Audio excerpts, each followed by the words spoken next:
Ceci met fin à cet échange. Nous allons poursuivre encore une fois avec l'opposition officielle, Madame la députée de Mille-Îles. Merci, Madame la Présidente. Je continuerai en après-midi sur le dossier des zones inondables, mais je vais revenir sur une catastrophe qui a eu lieu d'inondation, mais qui a été plutôt faite par des pluies diluviennes, la tempête Debby. Et là, je vais revenir sur mon thème des déchets que je parlais plus tôt. Debby a évidemment provoqué énormément d'inondations, mais aussi généré une tonne de déchets souvent contaminés. Et ça a augmenté de façon substantielle la quantité de déchets qui ont été envoyés à l'enfouissement en une période très, très, très courte. D'abord, est-ce qu'on a fait un bilan de la situation? Et je parle vraiment spécifiquement là, de la quantité de déchets qui s'est retrouvée dans les sites suite à la tempête. À Debby, en fait, c'est une question très, très spécifique. La collègue va me permettre là, de solliciter l'expertise du ministère. Donc, si la collègue a d'autres questions, on peut aller de l'avant. Donc, on me fournira peut-être un élément de réponse à ce niveau-là sous peu. Bien, pour une municipalité seulement, Ville de Laval, on était à 9 000 tonnes après 3 semaines seulement de ramassage. Donc, c'était énormément. Parfois, on nous disait qu'en une journée, on ramassait l'équivalent d'une année de déchets. Est-ce qu'on sait à ce stade-ci si ça a touché la capacité résiduelle des sites d'enfouissement? On a eu l'échange précédemment. Le ministère a un bon portrait de la situation des lieux d'enfouissement techniques. Donc, on est quand même agile à déterminer justement leur durée de vie par rapport aux cellules actuelles. Donc, c'est constamment évalué. Et si cette matière-là se retrouvait au niveau des lieux d'enfouissement technique, c'est pris en compte et ultimement, oui, ça peut affecter l'espace disponible. Et c'est là où on s'ajuste et qu'on fait des projections sur le potentiel à venir là, de chacun de ces lieux d'enfouissement technique. Là. Donc, c'est possible que la durée de vie soit raccourcie si le tonnage était très important là, suite à une situation comme ça. Est-ce que dans le futur, on pourrait se doter de capacités résiduelles, un genre de, excusez le terme, un buffer, pour des événements climatiques comme ça, qui pourraient servir ou pas, mais pour pas justement avoir à réagir en catastrophe là, s'il y avait trop de déchets? De la durée de vie des autorisations en cours, là, on m'indique que ça a très peu, ou en fait, ça n'a pas affecté là, la capacité là, des lieux d'enfouissement technique. Naturellement, c'est un suivi qui continue de se faire et on a, je pense, cette agilité-là de pouvoir prévoir justement la durée des autorisations et leur capacité de matière en conséquence. Et autant dans certains cas, certains lieux d'enfouissement se remplissent plus vite que prévu, d'autres se remplissent moins rapidement que prévu. Donc, il n'y a pas de menace là, à ce niveau-ci, à ce moment-ci. Mais pour ce qui est de débit, il n'y a pas eu ça n'a pas porté atteinte là, à la durée de vie des lieux d'enfouissement technique. OK, donc on sait. Pardon, j'attends le micro. Donc, on sait la quantité qui a été envoyée au site d'enfouissement? On est en mesure de confirmer là, que ça n'a pas affecté la capacité là, de ces lieux d'enfouissement technique. Là. On est lendemain d'élection. Il y a beaucoup de pancartes électorales qui seront à sortir de nos rues. Actuellement, est-ce qu'elles sont recyclables, les pancartes électorales? Elles sont valorisées, je vais le dire comme ça. La collègue a connu des élections autant municipales qu'au provincial. Elle sait comme moi que c'est un matériau qui est très convoité. Moi, je vais vous raconter une petite expérience personnelle. Je ne m'éterniserai pas, mais à chaque élection, j'attribue des rues pour ceux qui veulent les récupérer. Le soir même, il n'en reste plus de ces pancartes-là parce qu'elles sont valorisées à différentes fins. La question est, est-ce qu'elles sont recyclables? La réponse est oui, elles sont valorisées. Par contre, sur l'application Ça va où de Recycle Québec, on recommande aux citoyens plutôt de les mettre à la poubelle. Donc, il y aurait peut-être une mise à jour à faire, compte tenu, et rapide, compte tenu du nombre de pancartes qui seront à recycler dans les prochains jours. La gestion de la matière résiduelle, la collègue sait fort bien que la valorisation est toujours préférée au simple recyclage. Pour ce qui est des pancartes électorales, elles disparaissent très, très rapidement parce qu'il y a des usages qui sont possibles et qui sont recherchés sans avoir à traiter cette matière-là. Et c'est très varié, là, et c'est même étonnant, et c'est gênant par moment. La collègue a peut-être vécu l'expérience d'aller dans une école et d'avoir une de ces pancartes électorales qui a été recyclée pour des bricolages X. Donc, moi, mon visage peut vous confirmer que c'est retrouvé dans des situations parfois amusantes. Mais c'est gênant qu'on dise aux citoyens que ça va à la poubelle, alors qu'il y a d'autres moyens de les valoriser, comme vous l'avez mentionné, et elles sont recyclables. Je vais aller sur un autre sujet, AgriRécup, la récupération des plastiques agricoles. Peut-être pas dans la région de Montréal, mais dans certaines régions, ça a fait beaucoup les manchettes, notamment dans le secteur de Kamouraska.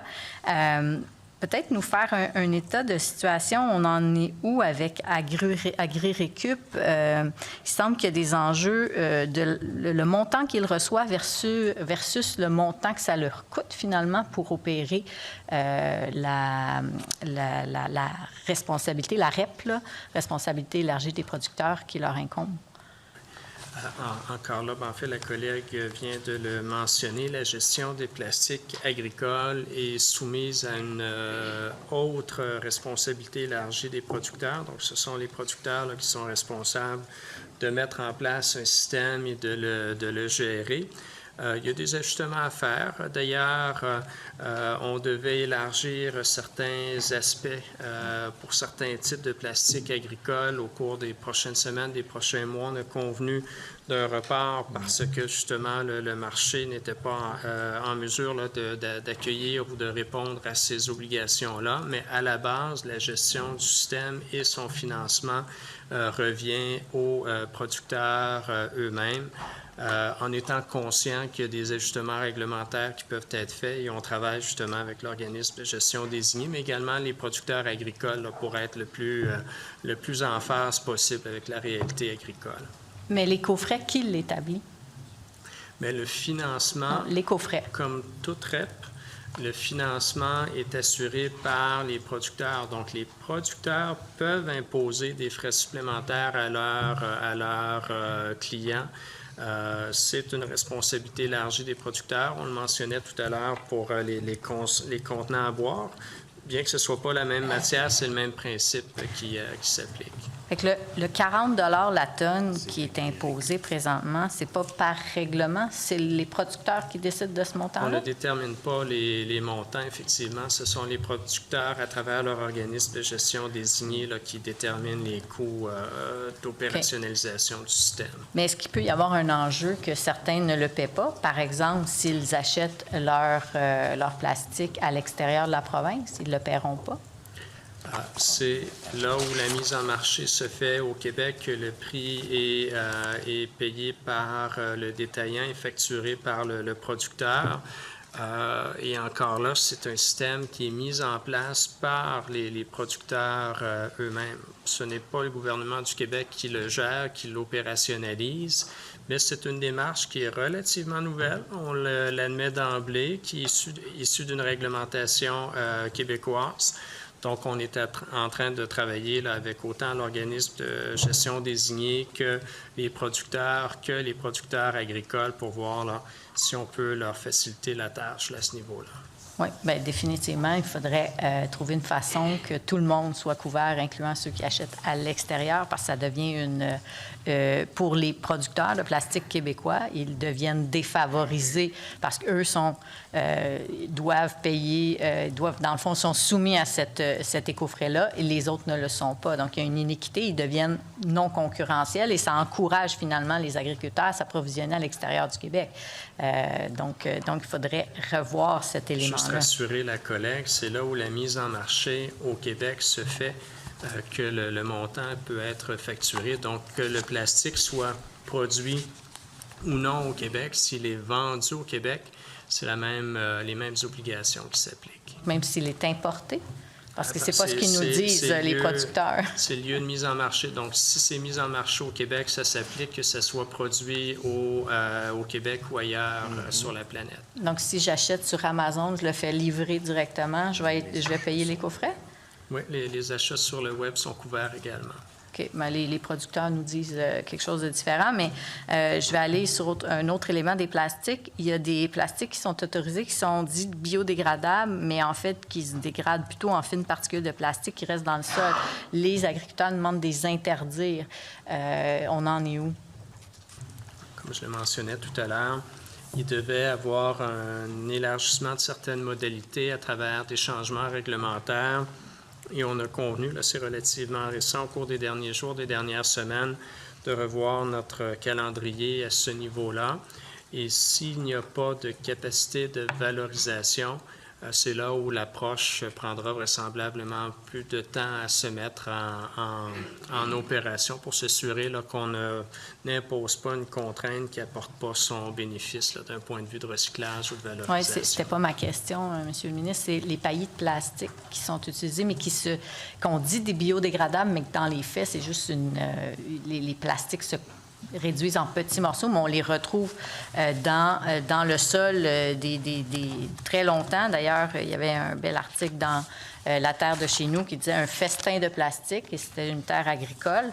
Est-ce qu'on va les interdire? Je ne voudrais surtout pas mal interpréter la question de la collègue ou donner une réponse qui ne soit pas exacte. Donc, ce serait d'interdire certains types de plastique en particulier. Ceux qu'on dit biodégradables, mais qui ne sont pas biodégradables dans les faits. Écoutez, on pourra s'en reparler. La collègue va me permettre de prendre la question en délibéré là, pour lui revenir. Je pense que je n'aurai pas un élément de réponse à ce sujet-là. C'est bon. Je vais vous amener ailleurs. Avez-vous lu le livre Ordure?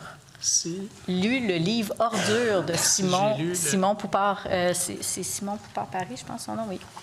Non, Je vous recommande. j'ai beaucoup de propositions de lecture. Oui, mais... J'arrive à peine en fait, je ne suis pas à jour par rapport à tout ce qui m'est proposé. Est-ce que c'est une recommandation de la collègue? Définitivement, on y découvre le monde des vidangeurs qui est fascinant et on peut lire qu'il y a quand même des enjeux avec le traitement que nos vidangeurs peuvent subir, notamment qu'il y aurait, semble-t-il, des fois une façon de type usurier de traiter les employés, c'est-à-dire d'aller chercher des employés qui sortent de prison, payer la caution, puis ensuite les garder un peu comme des esclaves. Et ça m'a énormément étonnée.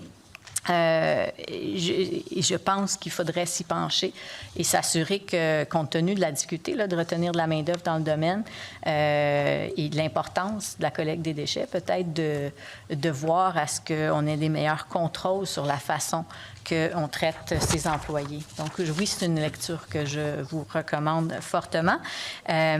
On peut aussi y lire qu'il y a énormément de téléviseurs. C'est un exemple, hein, c'est un exemple parce qu'il parle de toutes les matières, mais des téléviseurs à tubes cathodiques qui dit, c'est en tout cas, eux, à tous les jours, en ramassent des centaines, voire des milliers au Québec à tous les jours. Alors, ça m'a fait demander si notre système de responsabilité élargie des producteurs pour les matières électroniques, là, les électroniques, si on les couvrait bien. Les téléviseurs, je vous avoue que des fois, je les trouve, des fois, je les trouve pas. Des fois, on fait de la publicité pour les téléviseurs, des fois, non. Donc, comment on fait le suivi de ça et s'assurer que ce qui peut être récupéré l'est et qu'on n'envoie pas trop de matière, justement, au rebut? Deux choses. D'abord, merci pour la suggestion de lecture. J'ai Laurence au cabinet qui me dit « Moi, je l'ai lu ». Donc, déjà, j'ai quelqu'un au cabinet qui me confirme l'avoir lu et pourra m'en faire un résumé. Merci à l'avance.